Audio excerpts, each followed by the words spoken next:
Bienvenidos a esta 19ª clase ya del curso, estamos a punto de terminar. Hoy día vamos a ver algunos ejemplos resumen de lo que hemos visto hasta el momento con las leyes de Newton, lo que hemos visto de dinámica y de cómo se estudian las causas del movimiento.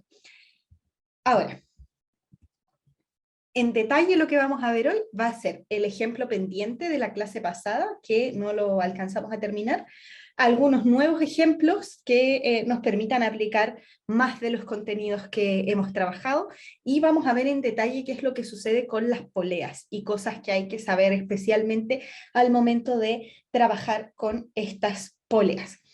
Entonces, vamos primero recordando cuál era el ejemplo de la clase anterior. El ejemplo de la clase anterior decía que dos cajas de masas M1 y M2, de nuevo no corregí lo que decía aquí si estaba mal escrito.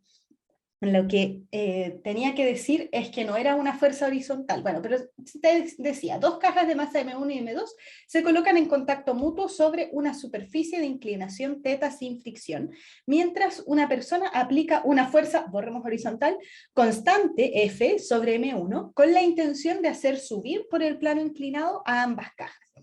Encuentre la magnitud de la aceleración del sistema, determine una condición para F de manera que el sistema suba por el plano inclinado y determine la magnitud de la fuerza de contacto entre ambos bloques. Entonces, para poder resolver esto, ya habíamos avanzado un poco. Teníamos que, aquí estaba el diagrama de los cuerpos que estaban en contacto, aquí estaba el plano inclinado con un ángulo θ, un cuerpo arriba de otro, perdón, un cuerpo al lado del otro, una fuerza F que los empujaba hacia arriba del plano, y eso era todo lo que estaba sucediendo. Ya habíamos hecho los DCL para la masa M1 y para la masa M2, y identificamos un par de acción y reacción con las normales que hay entre los dos bloques. Entonces la normal 2,1, que es la normal que le hacía el bloque 2 al bloque 1, es par de acción y reacción con la normal 1,2, que es la fuerza que hace el bloque 1 sobre el bloque 2. Entonces ahí ya teníamos identificado un par de acción y reacción, y lo último que hicimos antes de terminar la clase, que lo hicimos rapidito, es identificar dónde está este ángulo θ. La Cata, la ayudante, me comentó que en la ayudantía les costó identificar ese ángulo θ, entonces quería partir repitiendo eso. Entonces, lo primero que tenemos que notar es que el peso aquí, cualquiera de los dos, en cualquiera de los dos diagramas, pero el peso que nosotros dibujamos es vertical, hacia abajo, derechito, siempre. Al igual que esta línea que tenemos acá, derechita hacia abajo. Además, nosotros pusimos el eje X de manera que estuviera paralelo a la superficie del plano inclinado, porque así la fuerza F, que también era paralela al plano inclinado, nos quedaba a lo largo del eje X. Y además porque los bloques se movían en esa dirección y por lo tanto así teníamos un movimiento en solo una dimensión, lo cual nos simplificaba harto las cosas. Entonces, tenemos la línea vertical acá y tenemos la línea que forma el eje X. Acá tenemos lo mismo, la línea vertical y la que se forma con el eje X. Entonces, la verdad es que lo único que nos falta para completar un triángulo que sea semejante a este que tenemos acá, es dibujar una línea horizontal. Entonces, dibujemos una línea horizontal en cualquier parte. Y podemos notar que este triángulo que se forma aquí es semejante con el triángulo del plano inclinado que teníamos arriba. Entonces, en este caso, si yo miro este triángulo que se forma aquí con una horizontal, veo que el ángulo θ está repetido aquí. Como esta es una horizontal con una vertical, ahí hay un ángulo de 90, y por lo tanto ahí, en ese puntito que estoy dibujando, hay un ángulo de 90 menos θ. Y si ese es de 90 menos θ, entonces como además nosotros sabemos que entre el eje X y el eje Y también hay 90 grados, entonces si este es 90 menos θ, este de acá tiene que ser θ. Y ahí es como encontramos entonces cuál es el ángulo θ o dónde está. Nosotros tenemos que tratar de encontrarlo. ¿Por qué no podemos dejar simplemente que aquí está el ángulo θ? ¿Sí? Ese ángulo no nos sirve a priori porque nosotros necesitamos que esté desde el origen para que nos sirva para descomponer a el vector M1G o a los vectores peso en este caso. Ahora, la pregunta es ¿por qué tenemos que descomponerlos? Porque fíjense que este es el eje Y y este es el eje X.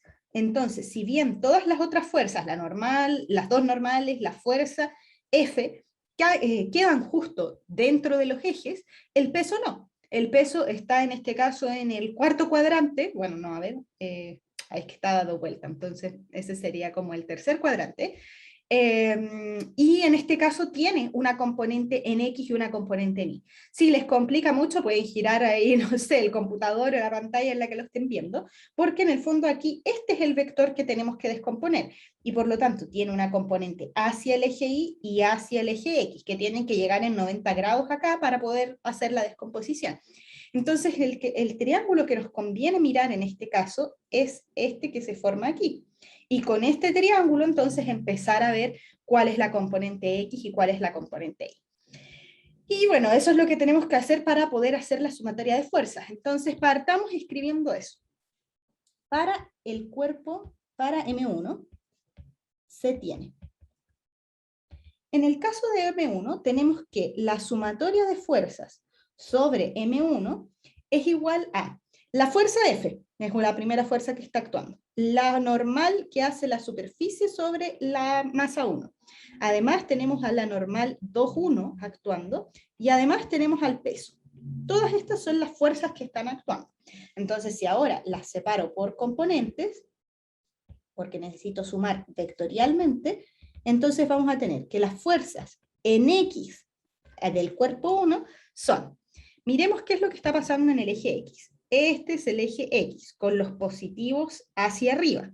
Entonces, en este caso tenemos a la fuerza F, primero a lo largo del eje X, positiva, entonces va a estar aquí, F, más, y tenemos actuando también a lo largo del eje X, a la normal 2,1, pero hacia el lado de los negativos, entonces la vamos a anotar al tiro como menos N2,1, y uno podría pensar que hasta ahí terminamos, porque esas son las fuerzas que evidentemente están a lo largo del eje X, pero también tenemos a una de las componentes del peso. Entonces, en este caso, vamos a hacer la descomposición.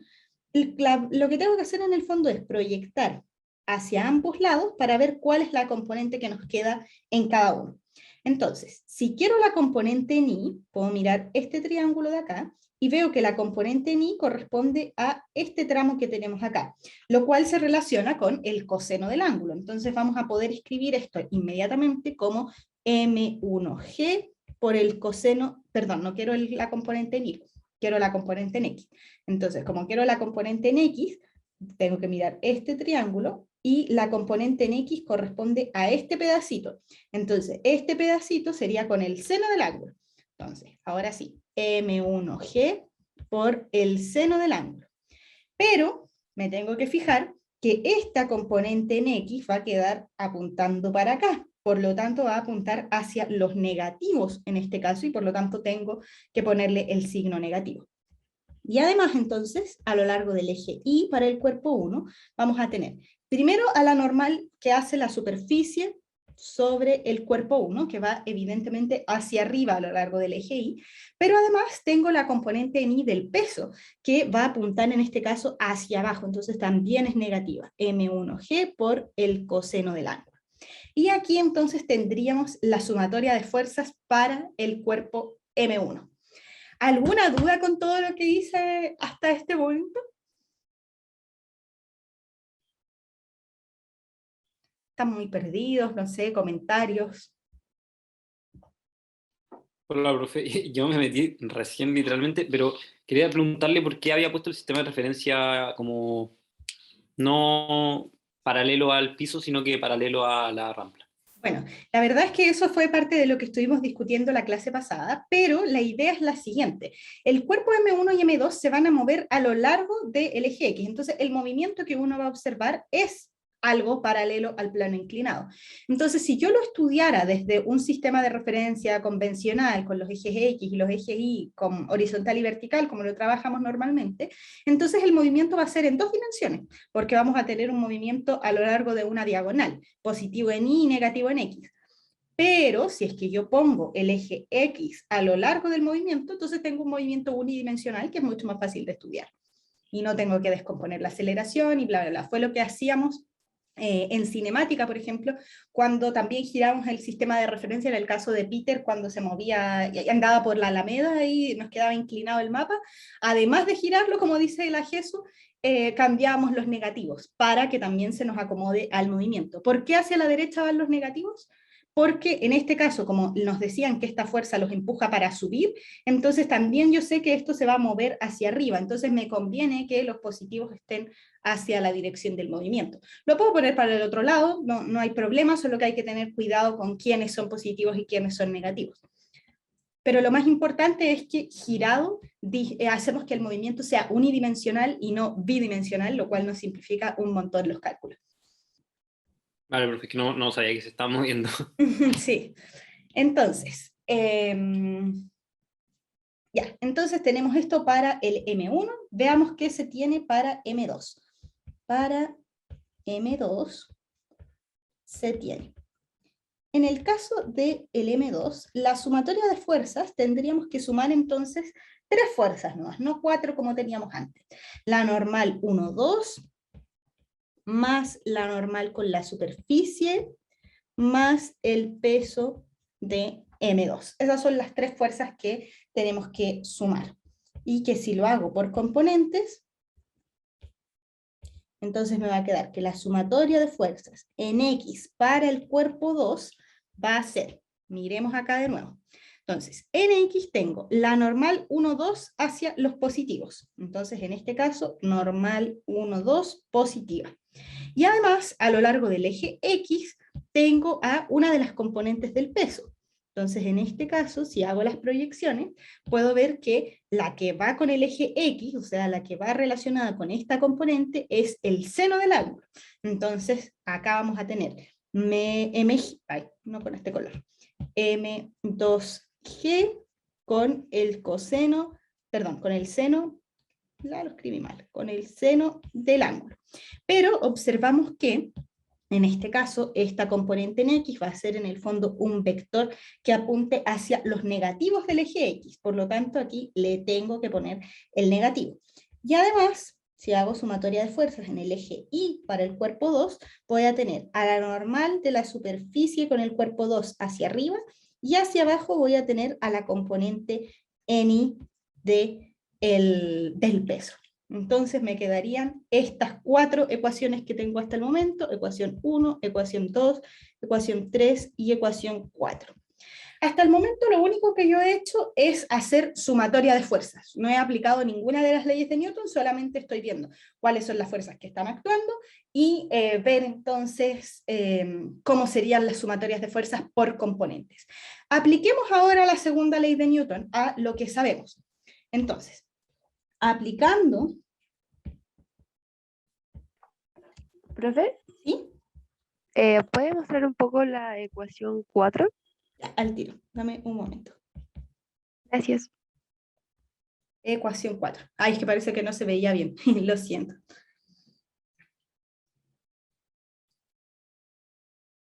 Es la normal de la superficie 2 menos M2G coseno. Ahora sí, gracias. Súper. Entonces, aplicando la segunda ley de Newton y notando que solo hay movimiento en X, entonces, aquí está la clave de lo que nos preguntaba el Diego recién, porque resulta que nosotros, si hubiéramos puesto el eje X y el eje Y como lo usamos normalmente, entonces tendríamos movimiento en ambos ejes. En cambio, ahora que dijimos que el eje X va solamente a lo largo del plano inclinado, podemos decir que solamente hay movimiento en X y que en Y el objeto está en reposo.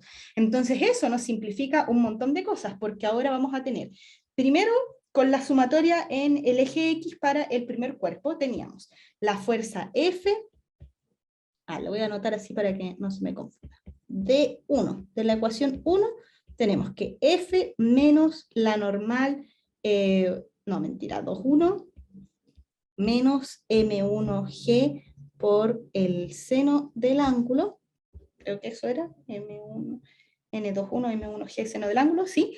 Esto va a ser igual al cuerpo 1 a la masa del cuerpo 1 por la aceleración que experimenta el cuerpo 1.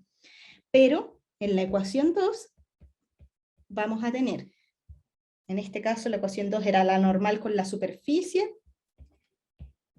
menos M1G por el coseno del ángulo. Y este entonces va a ser igual a 0, porque no hay movimiento a lo largo de este eje.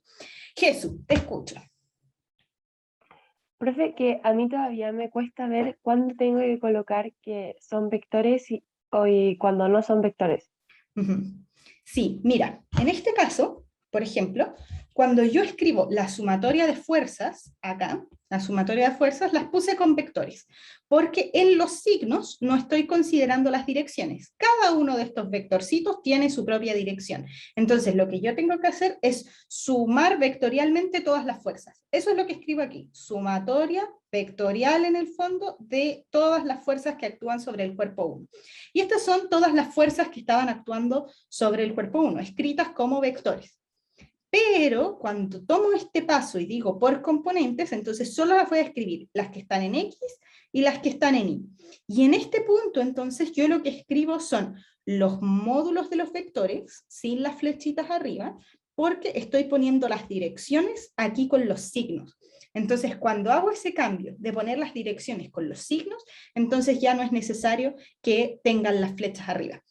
Y además lo otro que me tengo que fijar es que si acá pongo el vector, entonces también se podría hacer, puedo yo poner el vector a este lado, pero entonces al lado derecho también tengo que tener un vector. Y la única manera de hacer eso es agarrar todo esto y ponerle un X tongo al lado. Entonces ahí tengo vector a la izquierda y vector a la derecha. Pero como eso es más tedioso y en verdad solamente escribir de más, basta con que yo ponga que aquí en el subíndice, que esto es a lo largo del eje X, y entonces puedo escribir todas las cosas sin vectores. ¿Se entiende mejor, Jesús? Sí, profe, gracias. De nada. Ya, entonces, tenemos esto para el primer cuerpo.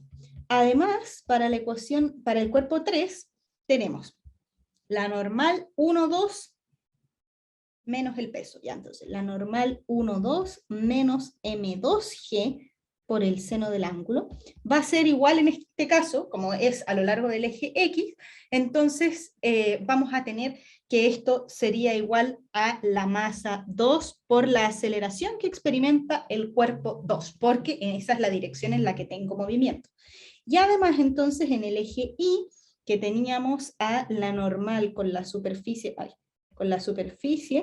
menos M2G por el coseno del ángulo, este sería igual entonces a 0, porque no tengo movimiento a lo largo del eje Y. Entonces a estas les vamos a llamar 5, 6, 7 y 8, para que nos entendamos. Entonces, miremos bien lo que nos pedían y lo que tenemos. Lo primero que nos piden es encontrar la magnitud de la aceleración del sistema. Entonces aquí hay hartas cosas que no conocemos, pero miremos por ejemplo lo que nos dice la ecuación 2, o sea la ecuación 6. En este caso tenemos a la normal de la superficie 1 con el peso. Esas son las incógnitas que se están uniendo acá. Y acá tenemos a la normal con la superficie 2 con el peso, con una de las componentes del peso. Ahora, dentro del ejercicio nunca nos piden la magnitud de la normal que se da entre la superficie y los bloques. Nos piden la normal entre los bloques. Entonces ya eso nos podría dar una intuición de que estas ecuaciones de acá no nos van a llevar a ninguna parte. Entonces miremos bien las otras ecuaciones, las 5 y las 7, porque aquí está metida la aceleración. Entonces ese es un buen indicio de que nos pueden servir para contestar a la parte A, que nos piden encuentre la magnitud de la aceleración del sistema. Entonces, vamos con la parte A. Para la parte A tenemos que notar algo muy importante, porque resulta que acá yo lo tengo escrito como que la sumatoria de fuerzas a lo largo del eje X para el cuerpo 1 es la masa del cuerpo 1 por la aceleración que experimenta el cuerpo 1, que a priori no es igual a la aceleración que experimenta el cuerpo 2.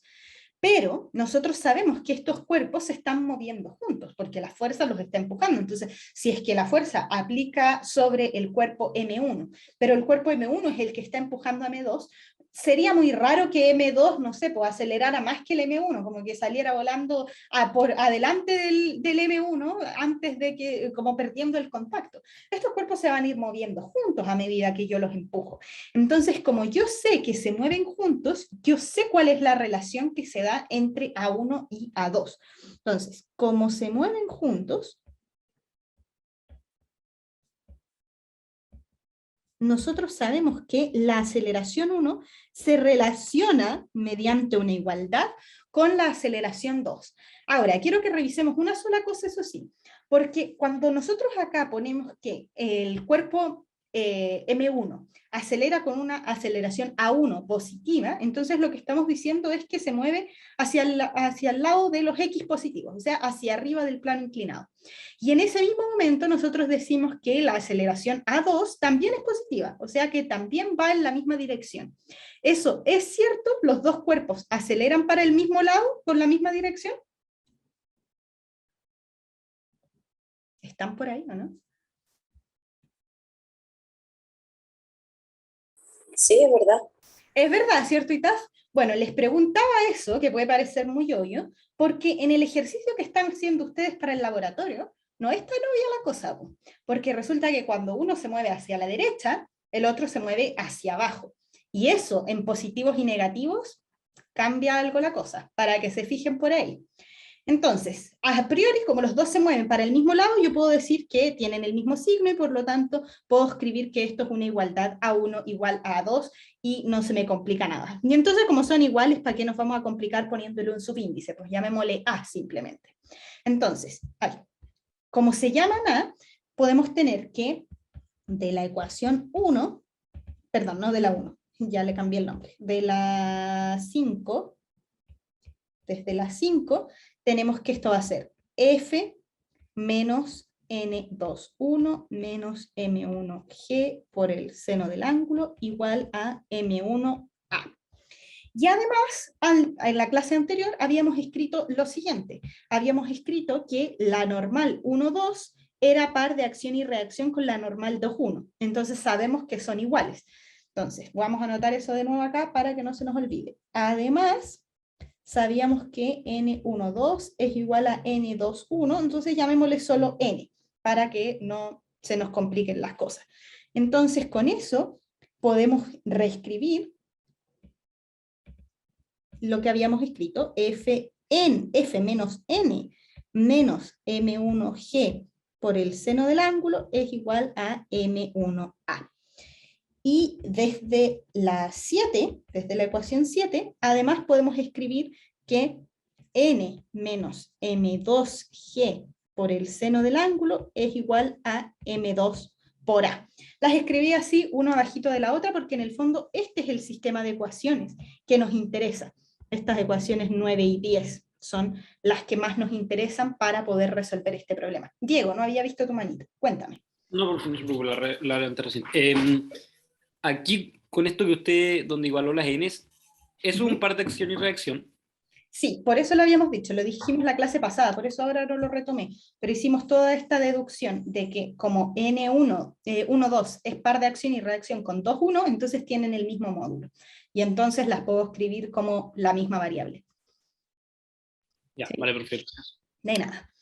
Entonces, tenemos estas dos ecuaciones y la idea es que tenemos que despejar la magnitud, bueno, tenemos que encontrar, conocemos cuánto vale F, pero nos falta saber cuánto vale la aceleración. Y además, cuál es la normal, nos piden la fuerza de contacto entre los dos bloques. Entonces, en el fondo lo que tenemos es que la fuerza F es conocida, esta normal es una incógnita, M1 es conocido, G es conocido, el ángulo es conocido, M1 es conocido, pero la aceleración es incógnita. La normal habíamos dicho que era incógnita, estas son conocidas, conocida e incógnita. Tenemos un sistema de ecuaciones con dos incógnitas, la normal y la aceleración. Entonces, despejemos las cosas. Veamos, por ejemplo, despejemos la normal desde la 10.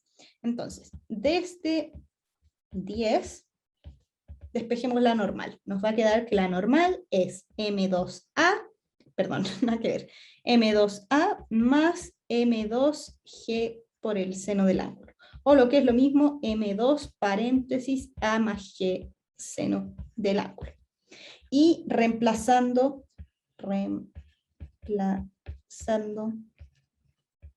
en 9, tenemos entonces que la fuerza F menos la normal, o sea, menos M2A más G seno del ángulo, menos M1G seno del ángulo, es igual a M1A. Eso es lo que tenemos. Ahora, de aquí, de nuevo, es un muy buen ejercicio empezar a identificar cuáles son incógnitas y cuáles son conocidas. Entonces, F dijimos que era conocida, la masa es conocida, la aceleración es incógnita. G y el ángulo son conocidos, M1 conocido, conocido, incógnita. Entonces, solamente nos están quedando una incógnita en esta ecuación, pero que está metida en dos partes. Entonces, quiero despejar cuánto vale la aceleración desde acá. Entonces, empecemos a ver cómo lo hacemos. No me convenía hacer el paréntesis, así que lo voy a romper. M2 menos M2G por el seno del ángulo, menos M1G seno del ángulo, igual a M1A. Entonces, voy a juntar las A. Acá me va a quedar F menos M2, no, voy a juntar al tiro también los G seno del ángulo, entonces me va a quedar M1 más M2, igual a la aceleración por M1 más M2 también. Eso es el momento para procesar. Y como yo quería la aceleración, entonces ya está clarito porque esto sería F menos G por el seno del ángulo, M1, M2, dividido todo entonces en M1 más M2. Y con eso entonces ya despejamos cuál es el valor de la aceleración en este sistema. Y Taf, cuéntame. Ya se me perdí. Donde dice como desde 10. ¿Sí? ¿Desde 10? ¿Por qué se hace eso? Porque teníamos un sistema de ecuaciones, eso les decía. Tenemos este sistema de ecuaciones con dos incógnitas, la normal y la aceleración. Entonces necesito poder despejar una y reemplazar en la otra, lo hice por sustitución en el fondo. También podría haber sumado las ecuaciones, de hecho, aquí. Si sumaba esto, entonces se me iban las normales. Era otro método. ¿Sí? Ok. Es un método que ocupé para resolver el sistema de ecuaciones, simplemente. Gracias. De nada. Entonces, encontramos cuál es la aceleración del sistema en función de puras variables que eran conocidas por el ejercicio. La F me la daban, G es conocido, el ángulo lo daban, M1 y M2 también nos decían que eran conocidos. Entonces, todas las magnitudes que tengo acá son valores conocidos y por lo tanto este es un resultado final. Si me hubiera quedado en función de N, entonces estamos mal, porque N no es conocido, de hecho la piden más abajo, nos dice, determine la magnitud de la fuerza de contacto, entonces no la conocemos. Entonces, vamos a seguir. Lo siguiente que nos pedían es determine una condición para F de manera que el sistema suba por el plano inclinado. Entonces, parte B, para que suba, se requiere, y veámoslo al tiro, nosotros encontramos cuánto era la aceleración. Este es el valor que tenía que tomar la aceleración para el sistema, de acuerdo a las fuerzas que estaban actuando. Ahora, si nosotros queremos que el sistema suba, entonces necesitamos que esta aceleración, este valor que tenemos acá, sea mayor que 0. Porque si es mayor que 0, entonces se va a mover a lo largo del eje X positivo que está puesto hacia arriba del plano inclinado. Si hubiéramos puesto el eje positivo hacia abajo del plano inclinado, entonces necesitaríamos que esto fuera negativo, que fuera menor que 0, para que de esa manera vaya hacia los positivos. Entonces, para que suba lo que requerimos es que la aceleración sea mayor que 0. O sea que este valor que habíamos anotado acá, F menos G seno del ángulo, M1 más M2 dividido en M1 más M2 sea mayor que 0. ¿Sí? Dime. Perdón, pero ¿puedo volver a explicar por qué la aceleración debería ser mayor que 0? Mira, en este caso nosotros calculamos este valor, ¿sí? Y ese valor lo calculamos en función de las fuerzas que estaban actuando y todo, y yo tengo puesto mi eje X así, de esa manera. Entonces, si es que el valor que calculo al multiplicar todas esas variables me da positivo, eso quiere decir que la aceleración va a ser en esta misma dirección, ¿sí? Y por lo tanto se va a mover hacia arriba. Si me llegara a dar un valor negativo, entonces quiere decir que se mueve hacia los X negativos, o sea que los cuerpos bajan. Entonces, como yo quiero que suban, necesito que la aceleración tenga la dirección del eje X positivo, que es como lo tengo puesto en este momento hacia arriba del plano inclinado. Y es por eso que entonces necesito que la aceleración sea positiva. ¿Se entiende? Sí, profe, gracias. Ya, En el entonces, caso de que hubiera puesto el sistema de referencia sin dar vuelta, entonces debería ser negativa, ¿o no? exactamente, Menor que cero. exactamente. ¿Sí? Entonces, necesitamos que este valor, que es el valor que calculamos para la aceleración, sea mayor que 0 para este caso. Entonces, eso es lo mismo que decir que la fuerza, de hecho, voy a escribir esto de otra manera, F dividido en M1 más M2 menos G por el seno del ángulo. Esto tiene que ser mayor que 0. Entonces, si yo requiero que esto sea mayor que 0, eso es lo mismo que decir que la fuerza partido en M1 más M2 tiene que ser mayor que G seno del ángulo. En el fondo estoy resolviendo la inecuación. Y aquí entonces, como sé que M1 más M2 son positivos, porque son dos masas que se están sumando, entonces lo que quiero es que la fuerza F sea mayor que G por el seno del ángulo M1 más M2. Esta es entonces la condición que necesito que se cumpla si es que quiero que los cuerpos suban. Y tiene sentido en el fondo, porque lo que estamos diciendo es que la fuerza F tiene que ser más grande que las dos componentes a lo largo del eje X para cada masa. O sea, M1G seno del ángulo es el peso, la componente en X del peso para M1, y G seno por M2 es la componente en X del peso para M2. Necesitamos que la fuerza F sea lo suficientemente grande para que le gane a el peso de los bloques y por lo tanto las pueda hacer subir. Eso es lo que necesitamos para que suban por el plano inclinado. Entonces ahí tenemos la respuesta para la parte B. Y para la parte C, nos pedían determinar la fuerza de contacto entre los bloques. Entonces necesitamos N. Necesitamos saber cuánto vale la normal. Y la habíamos despejado de acá, pues. Teníamos que la normal era igual a M2 paréntesis a G seno del ángulo. Entonces, habíamos dicho que la normal era M2 por A más G seno del ángulo. Entonces ahora podemos reemplazar la A y nos va a quedar que esto es M2 por la aceleración, que es F menos G seno del ángulo M1 más M2 dividido en M1 más M2 más G seno del ángulo. De hecho, si es que aquí lo seguimos trabajando un poquito más, tenemos que, tal como lo hice arriba, esto podría ser F partido en M1 más M2 menos G seno del ángulo, que en ese se le van a simplificar las masas, más G por el seno del ángulo. Entonces aquí se me simplifican los G seno y vamos a tener entonces que la normal es F por M2 dividido en M1 más M2. Y aquí tendríamos entonces el valor de la fuerza de contacto entre los dos bloques. Y con eso entonces terminamos este ejercicio. ¿Alguna duda hasta el momento?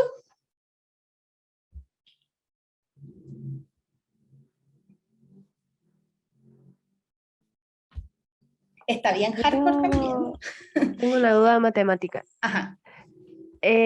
Canceló las G seno del ángulo porque separó las fracciones y luego Exacto. simplificó M1 y M2. Eso mismo. Aquí el M1, M2 se lo puse a la F y me quedó F dividido en M1, M2, pero también se lo puse a este. Pero aquí se simplificaban eso, entonces me quedó solo el G seno. Pero acá estaba sumando, entonces este que estaba restando con el que estaba sumando se simplificaron. Eso fue. Ya, Ujú. gracias. De nada.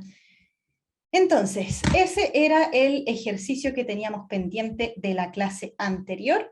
Y ahora me gustaría mostrarles el siguiente ejemplo. Ejemplo número 24 del curso, que va con una situación de por medio para que también le pudiéramos dar contexto. Entonces, tenemos aquí a Gabrielito. Y Gabrielito se puso a jugar con la manguera. Entonces quedó la embarrada. Sí, está literalmente la embarrada. Se puso a jugar ahí con los dinosaurios, hizo barro, ¿no? Le la pasó chancho. Pero se ensució entero. Entonces, como estaba tan cochino, la Fran le tuvo que lavar toda la ropa, ¿sí? Incluidas las zapatillas, ¿no? Si se embarró entero. Entonces le lavó la polera, el pantalón, los calcetines, las zapatillas. Está todo ahí colgado. Entonces, cuando estaba ahí la zapatilla colgada, después de haber sido embarrada por completo, entonces la situación que se observaba era la siguiente: estaba el cable con el cordel en donde se tiende la ropa, y las zapatillas estaban amarradas desde el cordón. Entonces se forma esta configuración en donde tenemos el cable negro en el fondo, que es el cordón de la ropa, y además el cordón de las zapatillas de Gabriel que estaban colgando. Entonces el ejercicio que sigue dice así: el travieso Gabriel se puso a jugar con barro, por lo que Francisca tuvo que lavarle toda su ropa. Una de sus zapatillas, de masa M, conocida, sabemos cuánto es la masa de la zapatilla, se encuentra tendida en la soga de la ropa, tal como se muestra en la figura, donde los valores de alfa y beta son conocidos. Determine entonces el valor de la tensión en cada uno de los segmentos de cuerda. Eso es lo que se nos está pidiendo que hagamos. Muy parecido a un ejercicio que ustedes hicieron también en ayudantía, pero que vamos a trabajar acá porque parece que no se entendía muy bien y no hubo mucho quórum en esa ayudantía. Entonces, veamos primero cuál es la situación. Tenemos aquí el cable de ropa que tiene unas ciertas... Ay, no me quedo derechito. Entonces, aquí está el cable de ropa y acá entonces está la zapatilla colgando. No sé dibujar zapatilla. Ya, a ver, intentémoslo. Ahí están los cordones y todo. Ahí está la zapatilla colgando. Y lo que sabemos es que el ángulo que se forma acá es beta y el ángulo que se forma al otro lado es alfa. Eso es lo que sabemos y aquí está colgando la zapatilla. Esta es la situación que tenemos y que vamos a tener que analizar entonces para ver cuál es la tensión que siente cada uno de los segmentos de cuerda. Con segmentos de cuerda nos referimos a la tensión que se siente a este lado, la tensión que se siente a este otro lado y la tensión que se siente a lo largo de los cordones de la zapatilla. Entonces, eso es lo que queremos poder resolver en este caso. Veamos cómo es que lo hacemos. Entonces, el primer paso, si es que uno no tuviera idea de qué hacer en cualquier ejercicio de dinámica, el mejor camino para empezar es hacer un diagrama de cuerpo libre para todo lo que se les pase por la cabeza. Entonces vamos a partir haciendo un DCL para la zapatilla. Para la zapatilla. Entonces, vamos a hacer eje Y hacia arriba, ahora sí lo vamos a ocupar convencional como siempre. Eje Y, eje X. Esto está en reposo, eso sabemos. Entonces, aquí en el centro está la zapatilla. ¿Y cuáles son las fuerzas que están actuando sobre la zapatilla? La fuerza peso. Muchas gracias, Itaf. ¿Viste si aprendiste? Entonces, lo primero es que está actuando la fuerza peso, que sería mg. Nos decían que la masa de la zapatilla era m, por eso la pongo al tiro como mg. No tengo que andar cambiando las variables del ejercicio, eso también, ojo en la prueba, porque varias gente, no sé, me ponía acá mg, ¿sí? Y esto está malo, pues porque m no es lo mismo que m minúscula, no en matemáticas, ¿sí? Entonces la verdad es que si el ejercicio les dijo que la masa era m minúscula, tengo que respetar eso. Tampoco se llama m sub z, se llama m minúscula, ¿sí? Es la masa de la zapatilla. Así la daba el ejercicio y uno respeta la notación que estaba dada. Entonces tengo la fuerza peso. ¿Qué más está actuando sobre la zapatilla? La tensión de las cuerdas. La tensión de las cuerdas. No, de la cuerda, perdón, que se dice junta. Ya, de la cuerda. ¿Cuál cuerda? Perdón, estaba muteado. La que está en contacto solamente con la zapatilla. La que está en contacto, o sea, solo este pedacito. ¿Hacia dónde apunta esa tensión? Hacia arriba. Hacia arriba, derechita hacia arriba. Entonces a esta tensión le vamos a llamar T sub 1. ¿Sí? Apunta hacia arriba. ¿Alguna otra fuerza que esté actuando sobre la zapatilla? La fuerza peso. Ya la pusimos, pues aquí está. Fuerza peso. Está la normal, perdón. ¿Cuál? La normal. La normal. ¿Por qué tendría una normal? Ah, no, mentira. No, no, mentira. No está en contacto con ninguna superficie, está colgando, ¿sí? Entonces no tiene una fuerza normal. Si nosotros quisiéramos revisar si las tenemos todas las fuerzas, entonces puedo notar que la zapatilla acá solo está en contacto con esta cuerda y con el aire de alrededor, pero que no nos importa en este momento. Y en ese caso, la única fuerza de contacto que experimenta es la tensión 1 que dibujamos, y la fuerza de campo que siente es el peso. Pero esas serían las únicas fuerzas que está experimentando. Ahora, eso es todo lo que pudimos hacer con la zapatilla, pero nosotros sabemos que hay más cosas pasando, porque aquí están estos cables inclinados que tiran hacia ciertas direcciones. Entonces, lo siguiente que uno podría hacer, si es que uno quiere hacer otro DCL, es hacer o sea, necesitamos otro DCL porque no hemos ocupado los ángulos alfa ni beta. Entonces necesitamos poder sacar más información. Pero ¿a qué le hacemos el otro DCL? Y ese es lo capcioso de este ejercicio, porque no se les iba a ocurrir. Por eso es que lo vemos en clase, para que después cuando salga algo parecido en la prueba, ahí sí se les ocurra. Entonces, en este caso tenemos como objeto a la zapatilla, pero además vamos a considerar este nudo, ¿sí? Y vamos a ver qué es lo que está pasando o qué es lo que siente este nudo. Porque en este punto es donde puedo ver la intersección, por decirlo de alguna manera, de las fuerzas de todas las cuerdas. Entonces me conviene mirar qué es lo que está sintiendo ese punto. Entonces, hagamos ahora un DCL para el nudo. Entonces, DCL para el nudo, vamos a poner aquí eje Y, eje X, y aquí está el nudo. Entonces, fuerza sobre el nudo. ¿Qué tenemos? Peso. Peso, dice la Jesús. ¿Peso de quién? Es una fuerza de campo, así que de la Tierra, supongo. Ya, pero ¿la Tierra actuando sobre qué? ¿Sobre el nudo o Sobre sobre la el nudo. zapatilla? Ya, entonces, como estamos haciendo el DCL para el nudo, entonces, si es que quisiéramos poner la fuerza peso, debería ser la fuerza peso del nudo, ¿sí? O sea, la fuerza que ejerce la Tierra sobre el nudo. Pero tenemos un problema, porque ¿sabemos cuál es la masa de ese nudo? No. No sabemos cuál es. Pero sí sabemos algo, ¿sí? Que es como la intuición que hemos tratado de desarrollar en el laboratorio. Si M era la masa de la zapatilla, ¿cómo es la masa del nudo respecto a la masa de la zapatilla? Muy chica, entonces quizás Menor. la pongo ignorar. Es menor, dice la Jesús, y Diego le complementa que es muy chica y que por lo tanto la podríamos ignorar. Entonces, en comparación, si comparamos la masa de la zapatilla con la masa de ese pequeño nudito que va a ser ahí un par de cuerditas nomás que están enrolladas, entonces esa masa es mucho menor que la masa de la zapatilla y por lo tanto la podemos ignorar. Entonces, técnicamente aquí sí vamos a tener la fuerza peso del nudo, aquí masa del nudo, por G. Pero lo que pasa es que esta masita es muy pequeña, entonces es prácticamente cero.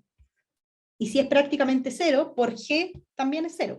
Entonces, en verdad, como que no nos sirve considerar la fuerza peso del nudo. No aporta mucho en esta situación. Más aportan otras fuerzas. ¿Qué otras fuerzas está sintiendo el nudo? La tensión de las tres cuerdas. La extensión de las tres cuerdas. Entonces, la cuerda de abajo, ¿hacia dónde me tira el nudo? Hacia abajo. Hacia abajo. Entonces la primera la vamos a poner aquí. A esta le vamos a llamar tensión 2. ¿Sí? No se puede llamar de nuevo tensión 1, pues porque la tensión 1 iba para arriba, es un vector que va hacia arriba, y este es un vector que va hacia abajo, entonces no son vectores iguales, no pueden tener el mismo nombre. Y además tenemos las tensiones de las otras cuerdas. La cuerda de la derecha, ¿hacia dónde me tira el nudo?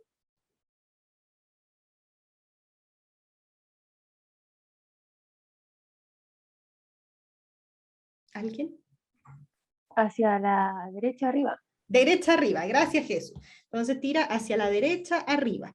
Aquí está esta que le vamos a llamar tensión 3. ¿Y la otra cuerda? ¿La cuerda de la izquierda? Derecha, izquierda. O sea, perdón, Derecha, izquierda. izquierda arriba. Izquierda arriba, ahí sí. Ya, entonces esta tira izquierda arriba, para acá. Esta le vamos a llamar tensión 4. Y lo último que nos falta es ver dónde están estos ángulos, porque aquí está alfa y beta. ¿Y dónde se me repetirían esos ángulos acá? Entre T4 e I y T3. ¿Segura? Veamos. Mira, si yo hago acá la horizontal, que estaba representando, no sé, como este punto de acá arriba, entonces si aquí hago eso, puedo ver que ese era el que se llamaba alfa y este era el que se llamaba beta. ¿Sí? Entonces, ¿está acá efectivamente el alfa y el beta? No, están respecto al eje X. Exactamente. Entonces, aquí, si ese es alfa, entonces esta es una paralela con la de arriba, y por lo tanto, por alternos internos, este de acá es alfa. Y lo mismo para el beta. Entonces, aquí tenemos que este es el ángulo alfa y este es el ángulo beta. Y con eso entonces ya armamos el DCL completito, tanto para la zapatilla como para el nudo.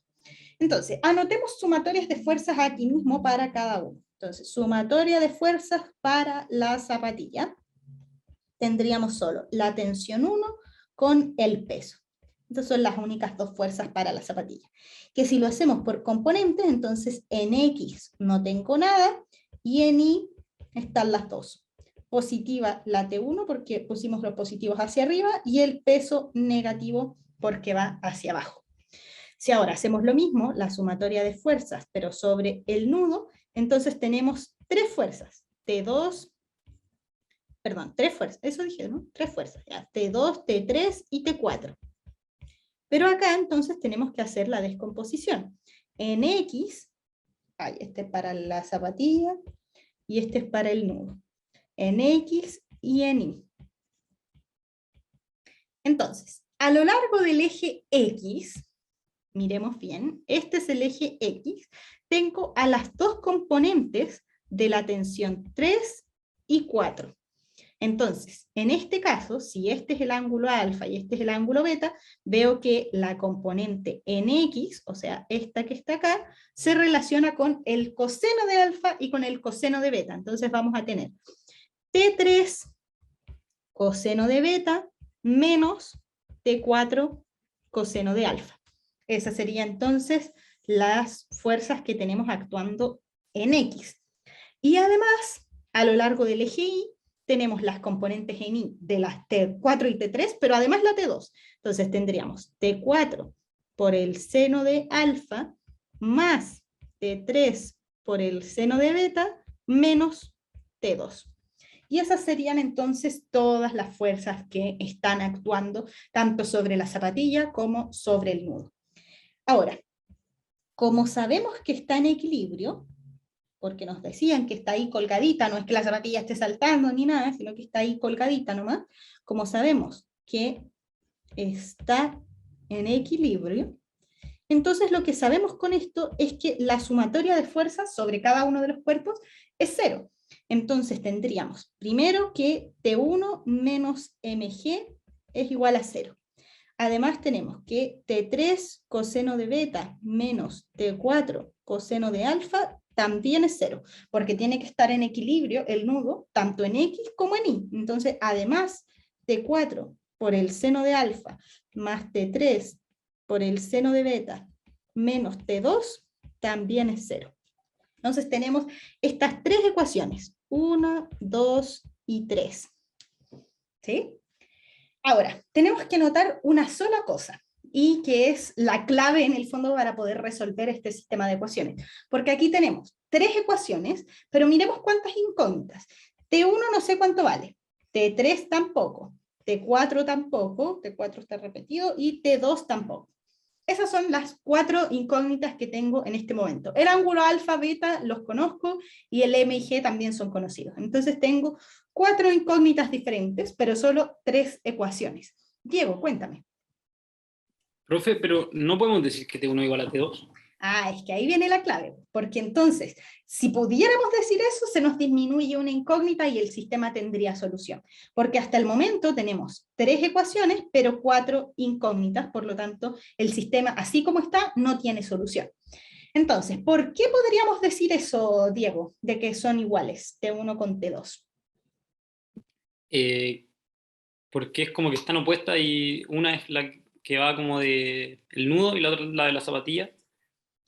O sea, podría ser que, no sé si un par de acción y reacción, pero sé que están opuestas y son iguales, o sea, tienen como misma magnitud, pero distinto sentido. Mira, no son directamente un par de acción y reacción, porque la T1 actúa sobre la zapatilla y la T2 actúa sobre el nudo, pero no actúan, o sea, la T1 no la ejerce el nudo, la ejerce la cuerda, entonces no son directamente un par de acción y reacción, pero sí lo que uno podría mirar es que en el fondo, si yo le hiciera un DCL a la cuerda que está aquí en el medio, solo a este pedacito de cuerda, que también se puede hacer, pero no lo hicimos en el fondo, si le hago un DCL a este pedacito de cuerda, entonces esta cuerda va a tener T2, o sea, va a estar tirada por T1 y por T2 hacia, o sea, va a tener 2 tensiones. Ya, es que no quería hacer ese diagrama porque la otra vez lo hice y más se confundieron. Pero lo importante aquí es que al ser la misma cuerda, la cuerda transmite la tensión. Entonces, lo mismo que la tiraron para arriba y que la que tiraron para abajo, en el fondo tiene la misma magnitud porque es la misma cuerda. Entonces, en este caso, podemos decir, simplemente por el argumento de cómo es la misma cuerda, entonces podemos decir que en módulo, solo en módulo, la T1 es igual a la T2. Ojo aquí, que si escribo esto, T1 igual a la T2, esto está malo, ¿sí? Porque no son iguales vectorialmente. T1 va hacia arriba y T2 va hacia abajo. No son vectores iguales. Les preguntamos eso mismo en la prueba, qué condiciones tenían que cumplir los vectores para ser iguales. Aquí no tienen el mismo sentido, por lo tanto no pueden ser iguales. Pero sí son iguales en módulo porque se transmiten a lo largo de la misma cuerda. Entonces, sabiendo eso, podemos llamarle, en vez de T1 y T2, llamémosle T nomás a esta cosa. Entonces, esta va a ser la tensión T. Y en ese sentido, estas ecuaciones que teníamos acá, las voy a copiar, y vamos a ver cómo es que nos queda. Nos va a quedar aquí. Esto era lo que teníamos, pero sabemos que T1 es igual a T2. Entonces, esta va a ser T y esta también. Y con eso entonces ya se nos simplificaron algunas cosas. Esta le vamos a llamar 4, entonces 5 y 6. Entonces, tengo que resolver ahora, lanzarme solamente a resolver este sistema de 3 ecuaciones con 3 incógnitas. Las incógnitas son T, T3 y T4. Esas son las 3 incógnitas que tengo. Entonces, D4, de la ecuación 4, podría despejar cuánto vale T. T es igual a mg. Entonces, sabiendo eso, puedo reemplazo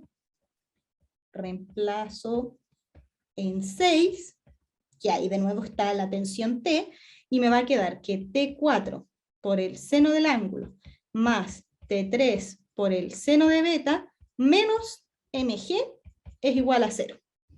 Tengo eso. De aquí entonces yo podría despejar, por ejemplo, T3. T3 va a ser igual a mg menos T4 seno de alfa dividido en el seno de beta. Despejé T3. Y ahora esto lo reemplazo en 5. Y si reemplazo en 5 me va a quedar T3, o sea, mg menos T4 seno de alfa dividido en el seno de beta por coseno de beta menos T4 coseno de alfa igual a 0. Y aquí entonces ya llegué a una ecuación en donde solo tengo una incógnita que es el T4, entonces puedo despejar con tranquilidad. Me va a quedar mg dividido en el seno de beta menos T4 seno de alfa dividido en seno de beta. Me faltan los cosenos, nada que ver. Entonces aquí mg coseno de beta menos T4 seno de alfa coseno de beta dividido en seno de beta menos T4 coseno de alfa igual a 0. Y los que yo quiero son los T4. Entonces, si los junto, me va a quedar. Voy a tirar al MG para el otro. No, ya. MG coseno de beta dividido en seno de beta es igual a T4 factor de seno de alfa coseno de beta dividido en seno de beta menos coseno de alfa. Y como quiero solo el T4, entonces me va a quedar que finalmente T4 es igual a, voy a resolver este paréntesis primero, mg coseno de beta, esto ya es matemática nomás, así que ahí cada uno con su estilo. T4, y acá puedo escribir seno de alfa coseno de beta menos coseno de alfa seno de beta, todo dividido en seno de beta. Y entonces el T4 va a ser igual a mg coseno de beta por el seno de beta dividido en seno de beta por seno de alfa coseno de beta menos coseno de alfa seno de beta. Y acá se me simplifica un seno de beta, y eso sería todo. Entonces llego a que T4 es igual a mg coseno de beta dividido en toda esta cosa, seno de alfa, están cruzados, coseno de beta menos coseno de alfa, seno de beta. Y listo, tenemos T4. Y aquí yo no me voy a dar la flojera de seguir, porque en el fondo lo que hay que hacer es que si ahora ya encontré una incógnita, tengo que reemplazar ese T4 en la expresión que tenía para el T3, para así tener la tensión 3, y después, bueno, la tensión esta ya la tenemos. Entonces aquí tenemos una incógnita, dos incógnitas, y la T3 que es reemplazar el T4 simplemente. Así que ahí tendríamos entonces el valor de la tensión en cada uno de los segmentos de cuerda. Aquí en el fondo lo más difícil, que tampoco es dificultad física, sino que es de la flojera que da, es hacer el álgebra para poder solucionar el sistema de ecuaciones, porque son 3 ecuaciones con 3 incógnitas. Pero en el fondo la física del problema está aquí, en la primera plana. De hecho, sí, hasta aquí. En hacer los DCLs, escribir las sumatorias de fuerza y darse cuenta de que esto está en equilibrio y que por lo tanto todas las cosas son cero. Eso tendría el 90% del puntaje en este ejercicio. Después resolver el álgebra ya es una cosa poca nomás. ¿Sí? ¿Alguna duda con este ejercicio? ¿Con la manera en la que fue planteado? ¿Con cómo se resolvieron las cosas? La Jesús. Dime, Jesús. Profe, sabemos que está en equilibrio porque el enunciado lo dice o porque las fuerzas se cancelan, no caché. No, lo sabemos porque el enunciado lo dice. En el fondo sabemos que la zapatilla está tendida en el cable y está ahí nomás, pues está esperando a que se seque al solcito. ¿Sí? Entonces no se está moviendo y por lo tanto sabemos que está en equilibrio y que estas ecuaciones son iguales a 0. ¿Sí? Ya, profe, gracias. De nada. Entonces, ¿alguna otra duda con este ejercicio? Porque se nos alargó harto esto. Nos falta ver el último aún.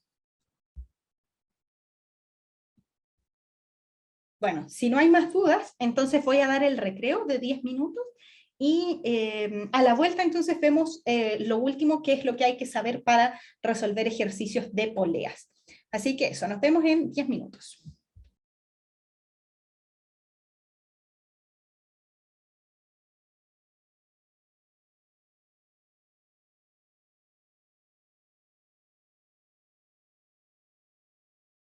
Volvimos entonces, chicos, para hacer este último contenido que nos queda de poleas. ¿Sí? Entonces, partamos inmediatamente explicando qué es una polea. Una polea es una máquina simple, de esas cosas que se le enseñan a los niños en básica, no sé, las palancas, las poleas. Entonces, estas poleas en verdad fueron una revolución a nivel de la historia de la humanidad.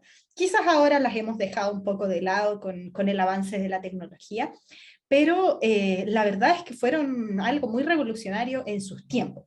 Entonces, Es una máquina simple, es un dispositivo mecánico que sirve para transmitir una fuerza. ¿Sí? Esa es la gracia de las poleas, nos permiten transmitir fuerzas y en general cambiarles las direcciones. Bueno, ¿y en qué consiste? En una rueda con un canal en su periferia. Entonces tenemos algo circular que tiene un canal dentro del cual puede deslizar una cuerda. Entonces, acá tenemos algunos ejemplos, bueno, por el cual pasa una cuerda que circula sobre el eje central.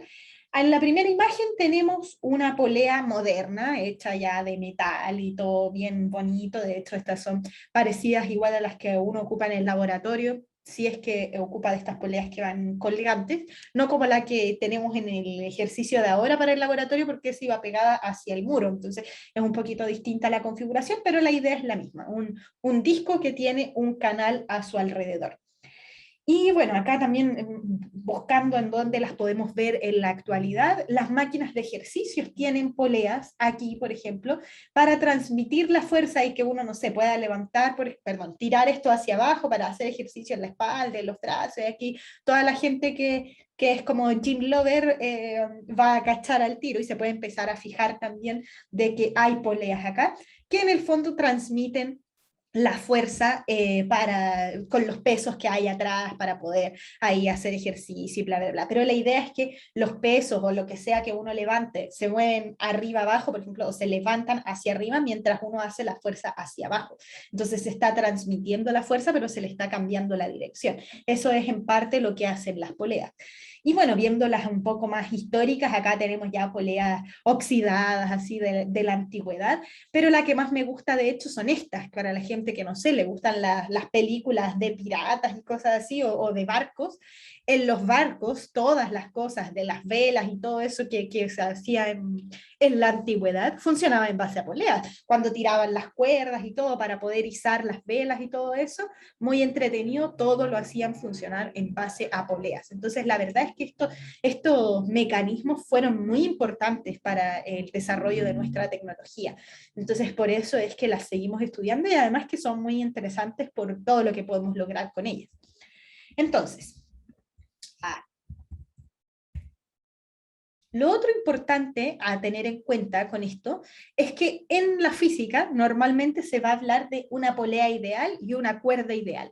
Entonces, para saber bien a qué nos referimos con esto, vamos a decir que una polea ideal va a corresponder a una polea cuya masa es muy inferior en comparación a las masas que están siendo levantadas.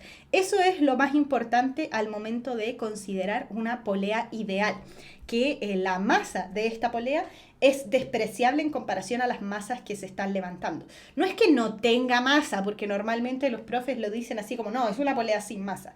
Pero ¿cómo va a ser una polea sin masa? No, eso no tendría ningún sentido. Lo que estamos diciendo es que tiene masa, pero tiene una masa muy inferior a la masa de el resto de las cosas que están siendo levantadas. De hecho, esto es muy importante, por ejemplo, cuando uno trabaja con poleas en el laboratorio, de que para que esto de verdad se comporte como una polea ideal y se cumplan las cosas que vamos a estudiar, necesitamos que la polea se comporte como una polea ideal. O sea que las masas que vayamos a colgarle a esta polea sean harto mayores que la masa de la polea en sí misma, porque si no empiezan a pasar otras cosas raras y uno tiene que empezar a considerar el momento de inercia de la polea y bla, bla, bla. No es que no se pueda, solo que se complican las cosas. Y por otra parte, también tenemos una cuerda ideal, ¿sí? Que normalmente se dice las dos cosas en el ejercicio. Se dice que es una polea ideal en una cuerda ideal. Entonces, una cuerda ideal corresponde a una cuerda también, cuya masa es muy inferior en comparación a las masas que están siendo levantadas, pero más aún que es inextensible. Eso quiere decir que no es una cuerda elasticada, ¿sí? Sino que es una cuerda que se puede tensar bien y que por lo tanto transmite la misma tensión a lo largo de todos sus puntos, que era lo que ocupamos de hecho en el ejercicio de recién. Entonces, como las cuerdas no son extensibles, son inextensibles, no son elasticadas, eso es lo más importante, entonces transmiten la tensión a lo largo de todos sus puntos por igual. Porque si fuera elasticada, entonces habrían partes de la cuerda que estarían más tensas que otras y por lo tanto no se cumpliría bien lo que estamos diciendo. Entonces, el ejemplo número 25 que les quería mostrar hoy, tiene que ver con las poleas, ¿sí? Entonces dice así: un objeto de masa M mayúscula se mantiene en el lugar, o sea, está en equilibrio, mediante una fuerza aplicada, F, y un sistema de poleas, como el que se muestra en la figura. Las poleas no tienen masa ni fricción, entonces con eso nos dijeron son poleas y cuerdas ideales. Y nos piden que encontremos primero la tensión en cada sección de cuerda, o sea que encontremos cuánto vale T1, T2, T3, T4 y T5. Y por otra parte nos piden la magnitud de la fuerza F, o sea, cuál es la fuerza que hay que hacer para que esto se mantenga en equilibrio. Entonces, veamos cómo es que resolvemos esto. Acá estamos. Entonces, lo que tenemos en este caso es una configuración de poleas bastante extraña. Déjenme copiarla desde el mismo enunciado para que así no nos compliquemos las cosas. Y acá la tenemos. Entonces, tenemos aquí el diagrama con lo que está pasando y ojo con la notación que se utiliza en este caso, porque le llaman T1, T2, T3 y T4, bueno, T4 y T5 a las tensiones, pero están escritas sin vector acá, porque si le hubieran puesto vector, entonces tendríamos un problema, porque ¿hacia dónde apunta T5? Por la misma razón de lo que habíamos visto recién, que a veces son iguales en módulo, pero no son iguales en dirección. Entonces, por eso es que acá se les llama T1, T2, T3, T4 y T5, pero solo con los módulos, porque son los módulos de las tensiones que hay en cada una de las cuerdas, porque la tensión es la misma a lo largo de toda la cuerda, entonces hasta ahí no tenemos ningún problema. Veamos entonces cómo resolver este ejercicio. Ya les decía yo que si es que uno no tiene idea de por dónde empezar, entonces lo primero o lo mejor que podemos hacer es hacer diagramas de cuerpo libre para todo lo que tengamos por delante. Entonces, en este caso podemos hacer un diagrama de cuerpo libre para la masa M mayúscula, otro para las poleas y con eso ya debería salirnos todo. Entonces, partamos por el DCL para M mayúscula. Entonces, sobre este M mayúscula, ¿qué fuerzas están actuando? El peso, ¿hacia dónde? Hacia abajo, perfecto. Entonces, aquí está la masa M mayúscula resumida en un punto y tenemos entonces el peso que se escribiría como la masa M mayúscula por G. Esa sería entonces la fuerza peso. ¿Qué otra fuerza siente el cuerpo en la masa M? La tensión de la cuerda, ¿cierto? Esa tensión que tira hacia arriba. Entonces, a esta de aquí le vamos a llamar T5 directamente. T5 vector. T5 vector va a ser una tensión que va hacia arriba. Entonces, aquí tenemos el DCL para la masa M mayúscula. Lo voy a correr para acá para que nos alcancen los otros aquí también al lado. Entonces, hagamos ahora el DCL para polea 1. Esta de acá va a ser la polea 1 y esta de acá la polea 2. Entonces, hagámosle el DCL a la polea 1. ¿Qué fuerzas siente esta polea 1?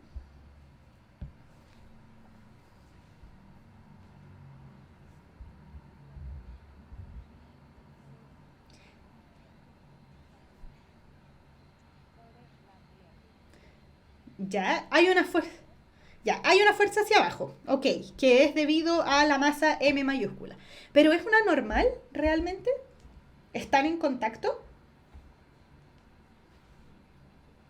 Es una fuerza de tensión, porque el cuerpo M mayúscula no está tocando a la polea. Tendrían que estarse tocando para que fuera una fuerza normal, pero se tocan, entre comillas, tocan a través de la cuerda. Entonces hay una transmisión de la fuerza que no está siendo en este caso transmitida por la cuerda y por lo tanto es una fuerza de tensión. Entonces en este caso efectivamente tenemos una fuerza hacia abajo, pero que es esta fuerza de tensión que se da en la cuerda que está hacia abajo, que le podríamos llamar T5 vector, pero tendríamos un problema porque T5 vector era para arriba. Entonces a esta le vamos a llamar T5' vector, ¿sí? Porque es igualita a la T5, pero es diferente en dirección. En módulo vamos a saber que son iguales, pero a priori son vectores diferentes. ¿Qué otras fuerzas están actuando sobre la polea 1?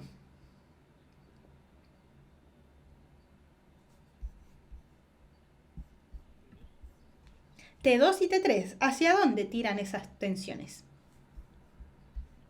Hacia arriba. Entonces vamos a tener dos tensiones más, que serían, le vamos a llamar T2 y T3 a estas de acá. T2 y T3. ¿Qué pasa con el peso de la polea?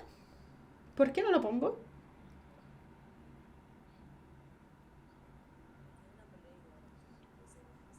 Eso mismo, ¿sí? En verdad la masa es despreciable y por lo tanto el peso también lo va a hacer porque es la masa por la aceleración de gravedad. Entonces estamos listos. ¿Sí?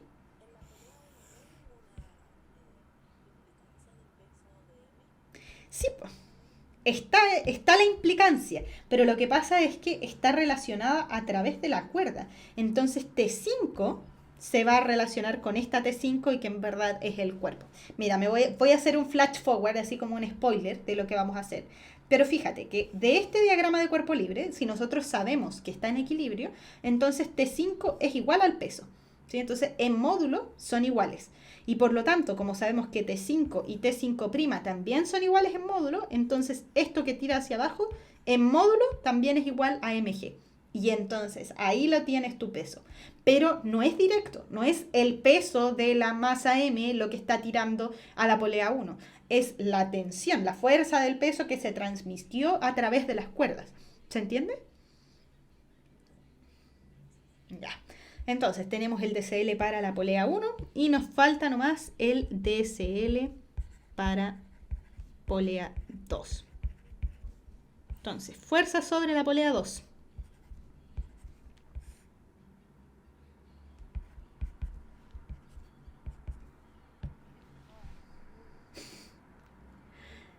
¿T5 también? Ahí sí, ¿sí? T5 está abajo, entonces esa es la única que no porque no está en contacto directo con la polea. Entonces, ¿en qué direcciones?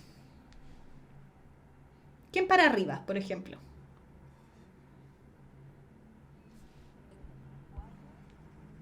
Ya, T4 para arriba. Solo T4 para arriba, ok.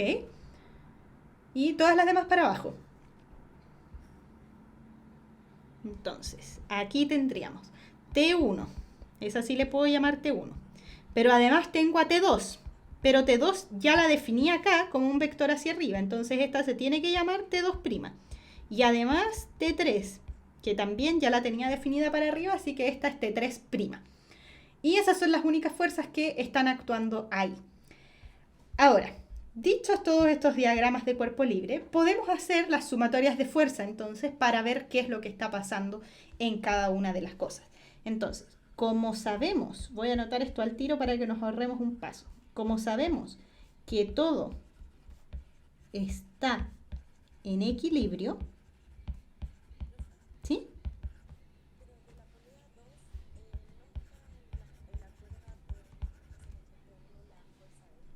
Está ahí, por cierto, pero la fuerza F no está actuando sobre la polea, está actuando sobre la cuerda. Entonces, podríamos pensar después que efectivamente el módulo de la tensión T1 es la fuerza F, porque es la otra fuerza que está actuando en la cuerda. Pero no es la fuerza F directamente la que está actuando sobre T4, porque la fuerza F la ejerce la persona, pero la persona está en contacto con la cuerda.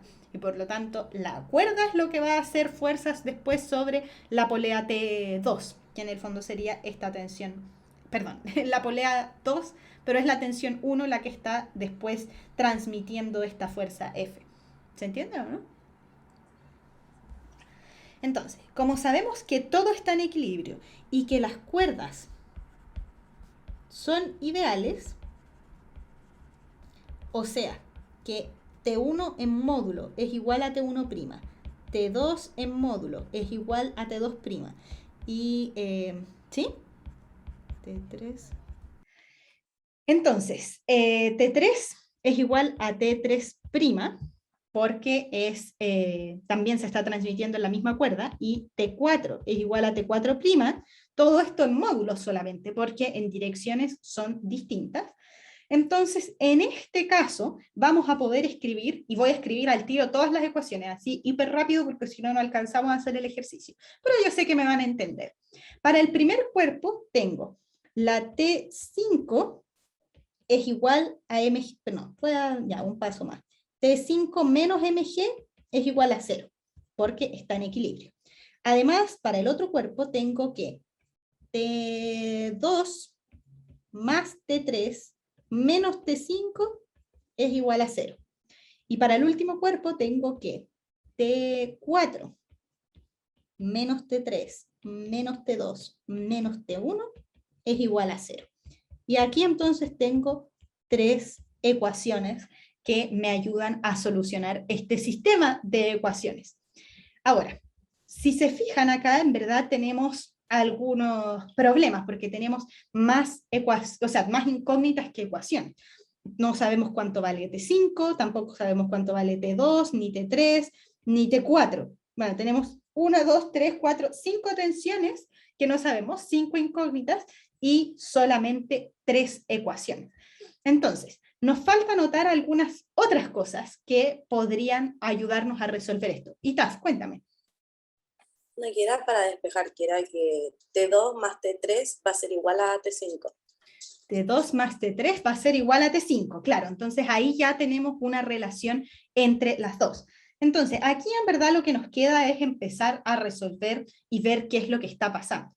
Entonces, de partida, desde 1, ya sabemos que T5 es igual al peso. Eso ya nos ahorra un montón de cosas. Además, si esto lo ponemos en la ecuación 2, entonces podemos ver que T2 más T3 menos mg es igual a 0. O sea que T2 más T3 es igual al peso. Eso sabemos. Y después, si esto lo reemplazamos en 3, entonces vamos a tener que T4 menos, miren lo que voy a escribir, T3 más T2 menos T1 es igual a 0, y por lo tanto aquí esto de el T3 más T2 es menos mg, que es lo que teníamos arriba, menos T1 igual a 0. Pero además, como sabíamos que es la misma cuerda, que era lo que comentábamos recién, T1 es igual a la fuerza F. Entonces de aquí podríamos escribir que T4 menos mg menos F es igual a 0.